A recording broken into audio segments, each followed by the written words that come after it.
And now we will move forward, and we will go back to external speaker this time around.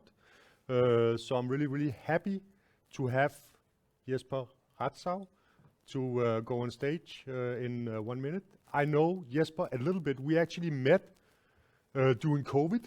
We did a podcast together, if you can say that, because we were sitting in different rooms doing a podcast around the use of data, the importance of data to make the right decisions.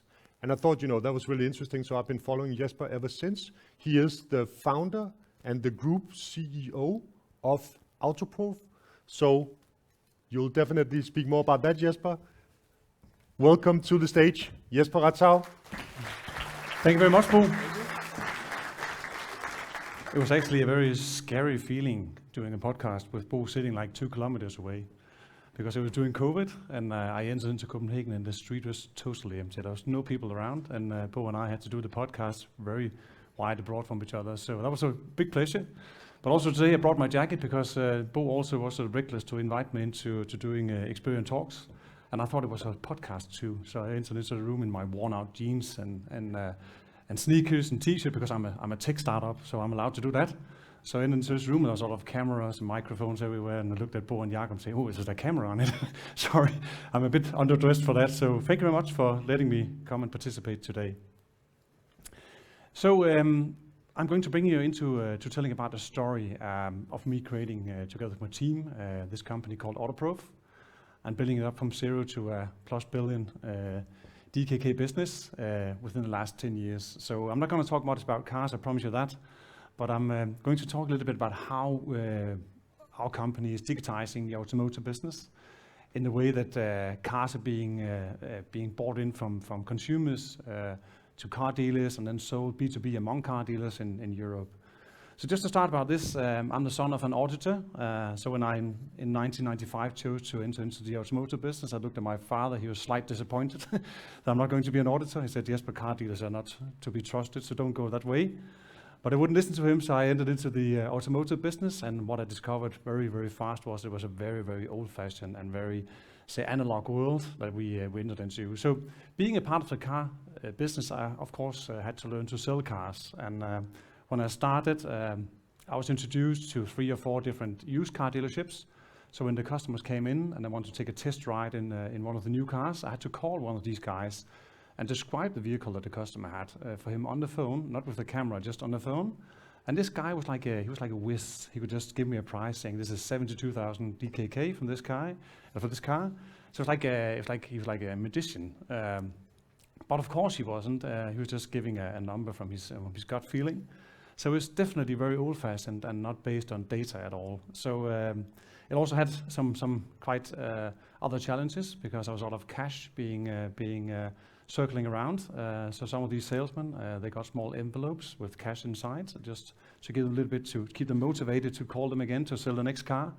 So of course that meant that the consumers didn't get the right price for the cars. So I worked in the business from 1995 in primarily Denmark and in Germany. And in 2013, I decided to try to build a tool which could improve, the whole ecosystem. We talked about it at the table, building ecosystems that could actually benefit all the stakeholders, from end consumers to new car dealerships that trade in the cars when they sell them to other car dealers, the tax agency, and also the whole environment. So I started out in 2013 to found the company, so exactly 10 years ago. So I'm going to give a little bit of insights in what we do, and then move into something which is slightly more interesting, because all of you are working with risk management. That's also what we do, and that's what I'm going to tell you a little bit about later. That's also when my father was cutting me out of his will.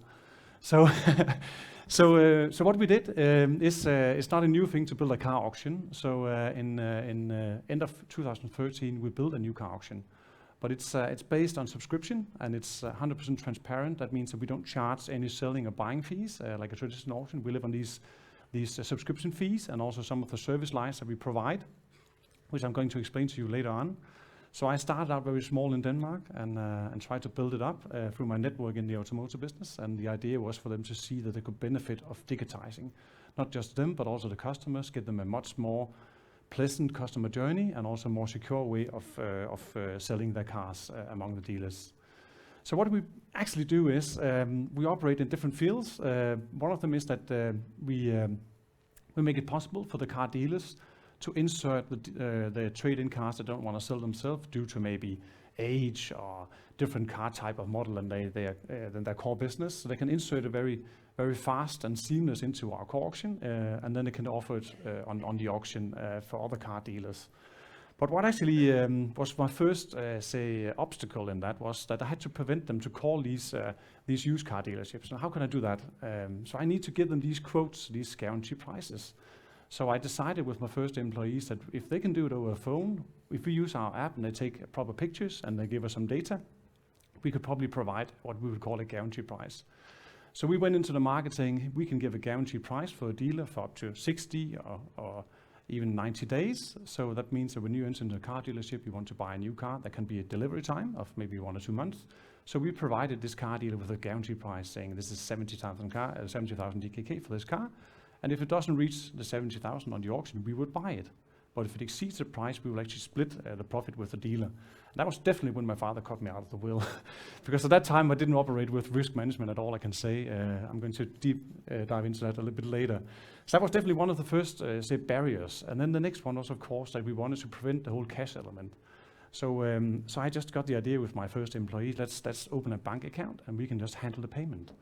And we did that for quite some time, and we had an Excel sheet until one day a guy from the FSA in Denmark called me and said, Jesper, I'm the guy from FSA.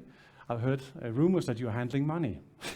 You're not allowed to do that. You need to have a PSP license for that. And I didn't even knew what that meant. So I had to Google it and had to call my auditor, and we actually got a license. So we built an escrow setup, which we've been using since. And that also meant that within quite fast time, all of the customers actually, they stick to this plan that they can actually deposit their money. So if you buy a car, they often trade on big distances. So the buyer would deposit the money into the escrow, and then they can actually deliver the car to him, and then they can take a look at the car and see if it's just as described in the auction, then he can release the money. So that was another service offering which we actually have, that's actually one of the biggest income today, that we gain fees on these transactions that we use on our escrow offerings. So we do a lot of different offerings that we earn money on. We also do transportation. We're the largest customer within Denmark in car transportation. It's a bit like you, but we don't have any trucks. We just rely on vendors for that. So that's actually what we do in our business. And we serve, say, primarily within the automotive business. That could be manufacturers or OEMs. We do importers, we do large, new car dealerships, used car dealerships, insurance companies, leasing companies, all use our platform to trade their cars on. So if you look into our circle of value in this ecosystem, we have the consumers. I kind of claim today that they get a better price because now all the car dealers can trade in every car. It doesn't matter if it's a Lamborghini or a very old, worn-out Toyota. He can trade in the car because he can rely on the price from us because we give him a guaranteed price on that. So the consumer get a good experience and they get a better price. The selling dealer eliminates his risk because now he can rely on this guarantee price to trade in the car. If he wants to keep it for selling himself, he can do that. He want to pass it off to someone else, he can put it into the auction and sell it to one of the other dealers which are interested in that type of vehicles. And the buying dealer, he gets access to a lot of different cars on the same platform without paying these high buying fees.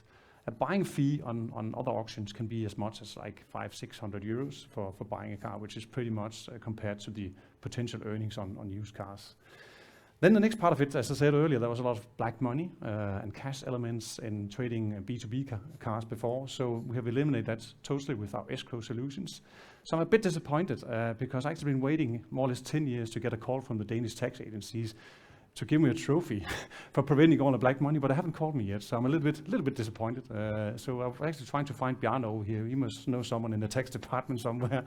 So, and then the environment, due to the way that we are transporting the cars, we kind of actually reduce the whole, CO2 footprint because a lot of the trucks are driving out, delivering new cars to the car dealers. They can now, instead of driving away empty, they can actually pick up, the trading cars and carry them to the next dealer. So a little bit of numbers. Last year we pulled more than 600,000 cars through our car platform auctions.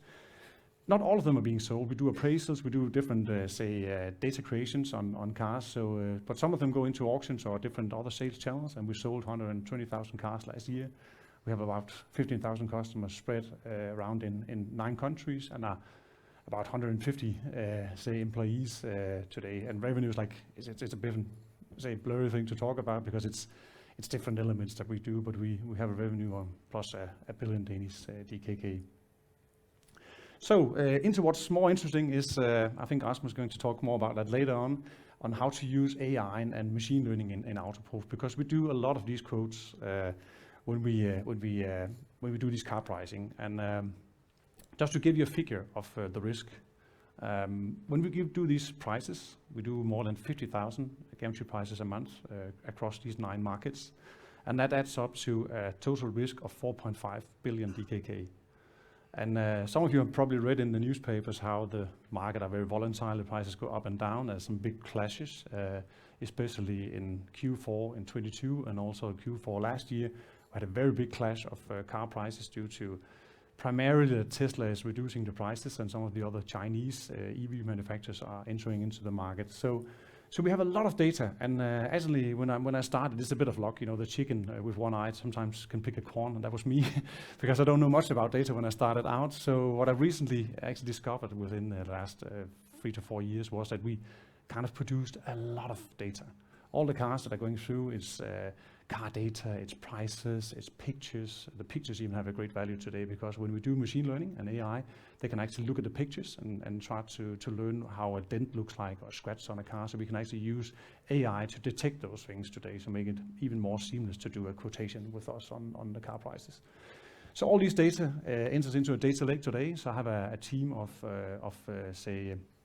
jointly with my new partner, AS24, we have 40 people working with AI and try to build robots that can estimate these prices better than human can. So it's my dream was to do it 100%, but I realized that when we enter into these very volatile markets, it look on old data and it tries to predict. So we still need to have persons running it, but the AI and the machine learning has given them a tool which enables them to work much more precise and much more with much lesser risk than we used to do. So we can actually predict some of these volatility in the prices. So what we also look at, we look into the microeconomics, so we can see when interest rates goes up or inflation goes up, if some prices change in new car pricing, we can actually use those things to impact on our robots and how they work. So it has become a very big part of our business. We used to do all this manually, and when we want to scale a business like we do, we're doing 4x now in 3 years.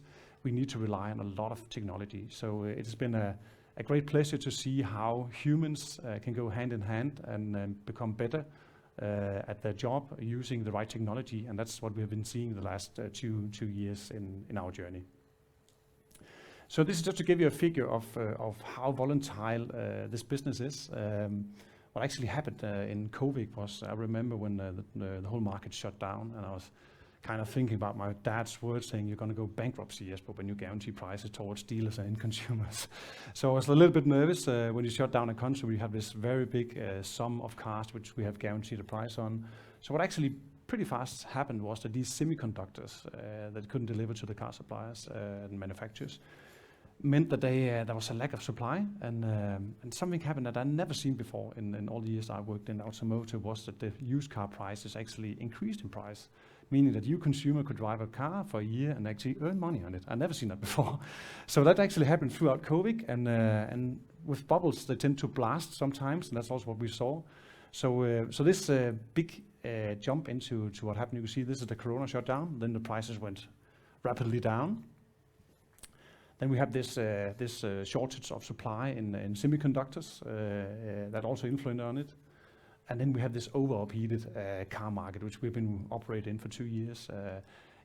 Say there was a big demand for cars, and the supply was less, which forced the prices up on used cars into the market, which really challenged our robots and the way that we worked in many ways. So as I said, they tend to blast, and that was what we saw in end of 2022 in Q4 when Tesla reduced the prices.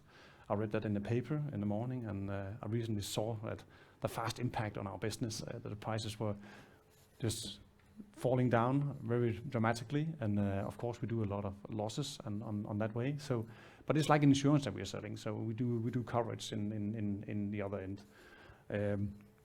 So that's actually what we're working with, quite focused, and recently we see here in the end of Q4 23, we had this drop of 20%. So we're more or less back to the level of car pricing before COVID. And then people tend to ask me, all of you probably have a car, some are leased, some are privately owned. What's going to happen with the car prices going forward? So a bit like the other keynote speakers is, I think the market is going to remain volatile for quite some time. We see a lot of Chinese brands coming into the markets and a shift of technology. So there's a lot of things happening in the automotive business, which will mean that the car prices will be volatile going forward into this. So a bit about running a company in mind and building it up. As I said, I'm just a startup guy. So when you do these things, you tend just to build it up fast based on consumer needs or customer needs. So I'm not skilled within IT. So I had people hired in for helping me for that. So when we built the first version, it was like a monolith. It was a big mess. So we had to grow fast. So we built a very big system. We had more than 1 million lines of codes, and it worked fantastic. Into sometimes when it don't work fantastic anymore, and then you need to do a different change, especially if you want to scale like we do at the moment. So I had to build quite a new architecture, which I've done in the last 2 years. But this, I think, is a very classical mistake that when you build up a company from scratch, you tend to go too fast, and then you do some mistakes. And this is definitely one of my biggest mistakes. But on the other hand, I think what I've learned from that is also that my first platform was a very good, MVP of proving my business. So even though I've invested a lot of money into it, it's not like it's waste, because it actually brought the business to where we are today. So I think have the courage to do that and accept to have a good prototype is important, at least for our business, because it is changing rapidly. So I think I've done a lot of mistakes, and this was probably one of them, to learn how to build a foundation which my business can actually scale on. Moving into the commercial part of it, I think building up a marketplace that we have is difficult, because you need to have both some supply and demand, and it's like a dating portal. If you only have one, say with a lot of men inside and no women, no one will actually visit that platform properly. So we need to build a strong relationship between buyers and sellers, and also build this value proposition where they can see an effort in using it and advancing using the platform. So that was one of the biggest things to start with that, because I need to have cars, and the sellers, of course, wanted to ensure that I could sell those cars on the platform. So that's also what we're struggling with now when we're building up new markets in our platform. Another thing is the automotive business. As I said, it's a very old-fashioned business. So listening truly to the customers and listening to what they want to have is of course important, but you also need to have some gut feeling yourself in how to develop your business. And that's also where I think one of at least many of the mistakes that we have done is also because we had the courage to challenge the market and do something that was kind of reckless. That's also when I started to go outside Denmark. I chose Germany as the first market. That was probably a little bit of a bold move. It's a big market, and it's very old-fashioned, and also the infrastructure for data and mobile internet is not as good as in Denmark. So that's one of the mistakes that we have done in history. So I'm going to tell a little bit about this because it has a meaning on the next slide.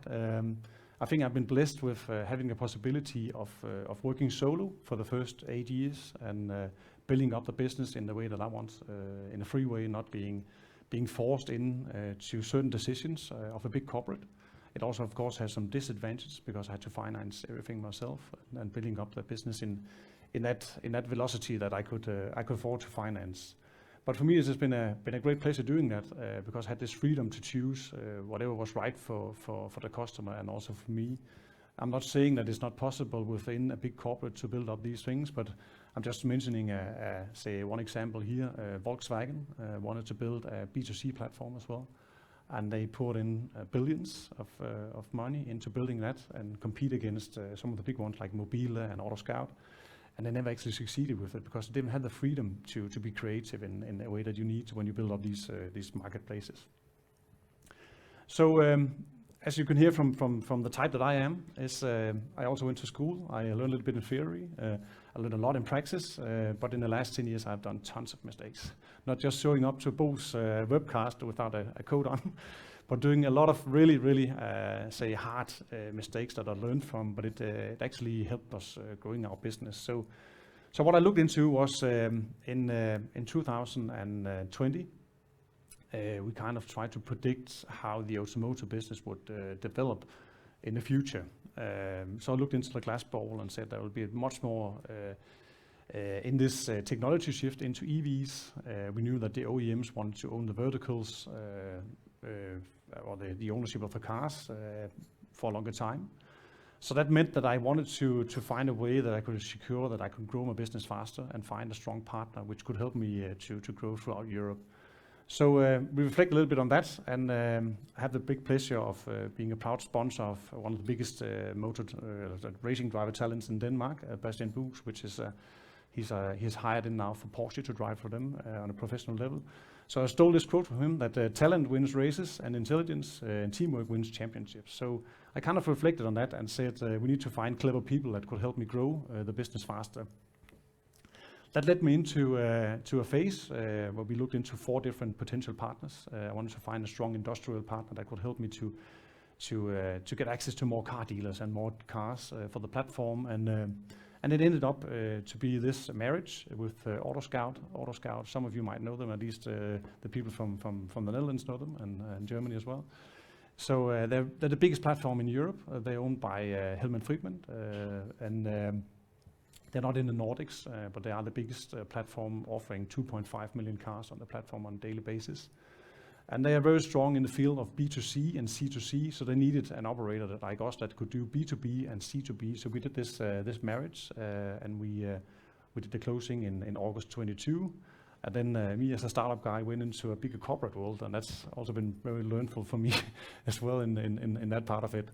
So we started out on this joint journey of digitizing the automotive business, and it's really a fantastic journey now, because being a part of a larger group enables us to create even better products that can digitize the way that cars are being sold across Europe, and also different other offerings for our customers. So I see a clear way of digitizing even more. As we heard from the previous key speakers up here as well, I think it's going to be a big thing for the automotive business, because they're working on a very small margin. Profit margin is like 1% in a big dealership, and they're undergoing a very big change at the moment. So we will become an important player for them to help them to digitize the business, becoming much better, not just with AI and API, but also with processes on how they work, and take away risk from their business and help them to focus on which type of cars that they're going to buy. So we're just about to release a new product that's going to help them with that. We can actually use our AI to predict on a rooftop basis which type of cars that are good at selling, to buy more of those, and which type of cars they're really poor at selling, so they need to sell them off on a B2B platform. So this has been a small glance into the world of building up a new platform in a very, very old and conservative business, and operating with another angle of doing risk management. Just to give you a small funny story about that, I think when AutoScout and Hellman Friedman bought us, they didn't maybe 100% understand what we did with these guarantee prices. So within short time, they sent a consultancy company called Oliver Wyman over to visit us, and they wanted to see how we operate on doing these guarantee prices. So they entered into this room, and these young, bright guys and girls who are operating the robots here. And one of these guys was standing next to a young guy, like 24, and he was looking polite at this consultancy guy when he was pricing the car, and it was a BMW 5 Series. And he asked him a little bit of questions, and he just put in 468,000 DKK and just shipped it off while looking at this consultancy guy and said, you just shipped off a price of 468,000. Looking at me, say, yeah, I do that every day. So it's, I saw this guy who got a slight nervous, but what we have seen now is actually that the risk profile is actually compared to insurance companies. We actually we have a much lower loss ratio in that. So I'm really trying to prove first of all my father wrong, and we can actually do this, but also the customers so they can see it has great value for everyone that contributes into that. I hope you enjoyed it and also maybe got a glance into a very old-fashioned world, how we can digitize that in favor of the customers and also for the other stakeholders. It's been a pleasure visiting you, and I hope I didn't bore you too much. And please, if you have any questions, just shoot ahead, and I'll try to answer them as good as I can. Thank you so much, Jesper.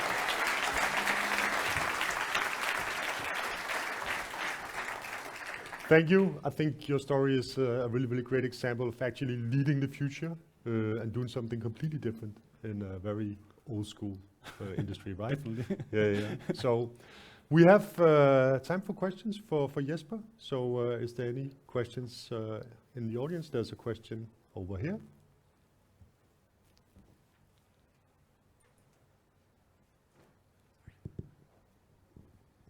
Hey, hi Jesper. I'm Leandro, Head of Data Science for Experian. And actually, I mean, inspiring presentation because you took off a business out of nothing, something that didn't exist at all. So congratulations for that. Thank you. And my question is regarding how do you foresee the future of the data that you hold?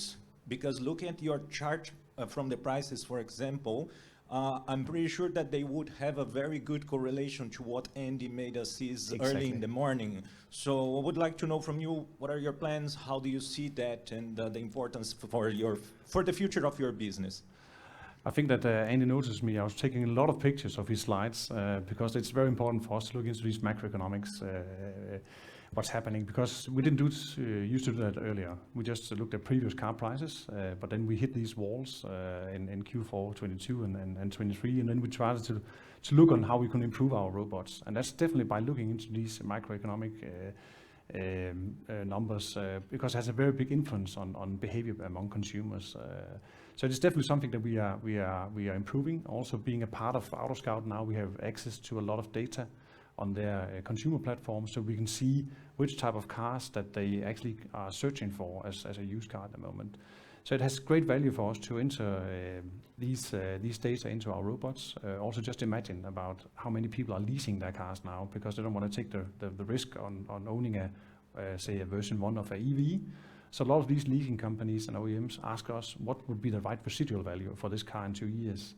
So bringing these data together and combining that with these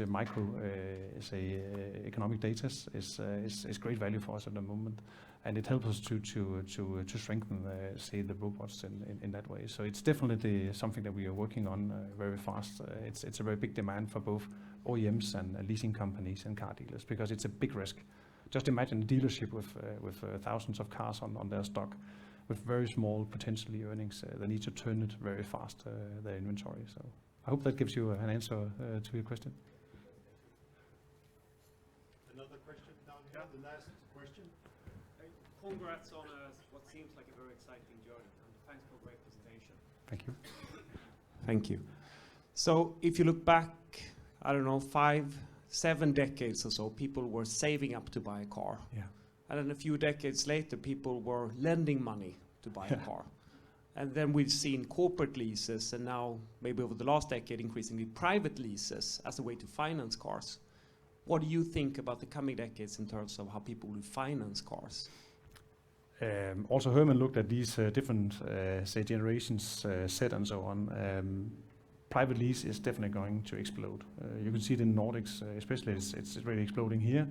But what's going to happen even further is I have another slide I didn't bring today, which shows the transaction from vinyl records into CD records, into Apple, and then into Spotify. And I think that's what's going to happen. So if you look into the young people today, they don't want to own a car.